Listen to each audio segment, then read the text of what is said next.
ஒரு அம்மா என்னை வந்து பார்ப்பாங்க. பார்த்துக்கிட்டு இருக்கும்போது அவங்க ஏதாச்சும் ஒரு கதை சொல்லுவாங்க. கதை சொல்லுவான்னு இல்லை, எப்பவும் சொந்த கதையை அவங்க சொன்னதில்லை. அவங்களுக்கு பிசினஸ பத்தி எதுவும் பேசும்போது அதை கேட்பாங்க, கொள்வாங்க, அத்தோட சரி. அப்படி இருக்க காலகட்டத்துல நேற்று மற்றும் அவங்க மனம் திறந்து அவங்களுடைய சொந்த கதையை எனக்கு கூறினாங்க. அதாவது அவங்க ஊர்ல அவங்களுக்கு வந்து 2 அண்ணன் தம்பிகள், அவங்க மட்டும் ஒரு பெண்ணு. அப்படி இருக்க காலகட்டத்துல அந்த 2 பேருக்குமே வந்து ஒரு நோய் இருக்கிறது. மனநிலை நோய். மனநிலை நோய்னா ஆர்ட் சம்பந்தப்பட்ட நோய். அது அவங்க அப்பா அம்மாவுக்கு இருந்ததுனால அவங்களுக்கும் அந்த இருக்குதா. அப்படி இருக்க காலத்துல அந்த அம்மாவுக்கு மட்டும் எந்த நோய் நொடி இல்லாமல், கவலை இல்லாமல் இருந்திருக்காங்க. இருக்கும்போது ஆனா மனக்கவலைன்னு ஒண்ணு வந்துச்சு பாருங்க. அவங்க குடியிருக்கிற வீடு அந்த ஊர்ல இருந்து இதுக சின்ன வயசுல இங்க வந்ததுனால அந்த இடத்துல விட்டுட்டாங்க. அந்த இடத்துல அவங்க வீடு கட்டி அந்த வாசலை திறக்கும் போது அந்த இடத்துல போய் நம்ம இருக்கணும். அவங்க வீட்டு பக்கத்துல உள்ளவங்க வந்து இவங்க இடத்த இவங்க இங்க இருந்ததுனால அங்க ஊர்ல வந்து சேர்த்து கட்டிட்டாப்புல, அவங்க இடத்துல கட்டிட்டாப்புல.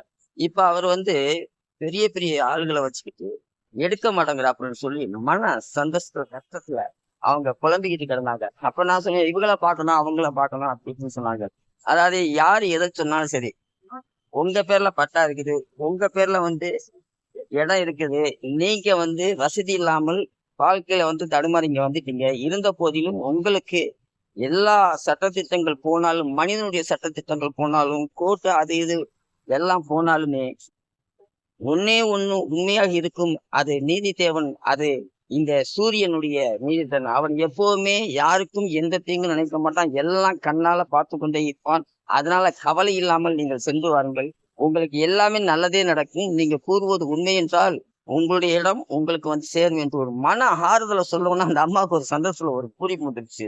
உங்களுடைய சொல் பழித்துட்டால் நான் வந்து உங்களுக்கு சர்க்கரை போடுகிறேன் வாயில அப்படின்னாங்க.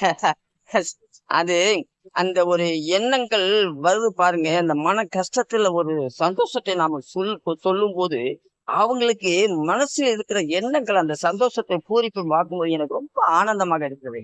அவங்க கஷ்ட சித்தங்கள் எல்லாரும் மனிதர்கள் தான். ஒருத்தருக்கு ஒருத்தர் எதையுமே கொண்டு போக போறதும் இல்லை, எடுத்து போறதும் இல்லை, எதுவும் எடுத்து கொண்டு வரவும் இல்லை. நாம தனியா வந்தா தனியா போறோம். அப்படி இருக்க காலகட்டத்துல யாரு எது எடுத்து என்ன பண்ண போறோம்? எதுவுமே செய்ய முடியாது. நீங்க போனாலும் ஒண்ணு செய்ய முடியாது, நான் போனாலும் ஒண்ணு செய்ய முடியாது. இந்த உலகத்துல இருக்கும் எல்லா அனைத்து மனிதர்களும் மக்கள்களும் எதை செய்தாலும் ஒருத்தருடைய சொத்து ஒருத்தர் எடுக்க முடியாது. இது இறைவனுக்கு உள்ளது. இறைவன் படைத்த பூமி இறைவனுக்கே சொந்தமாகப்பட்டது என்று நான் கூறி, உங்கள் ஒருவன் தான். நான் உங்கள் நண்பன். நன்றி.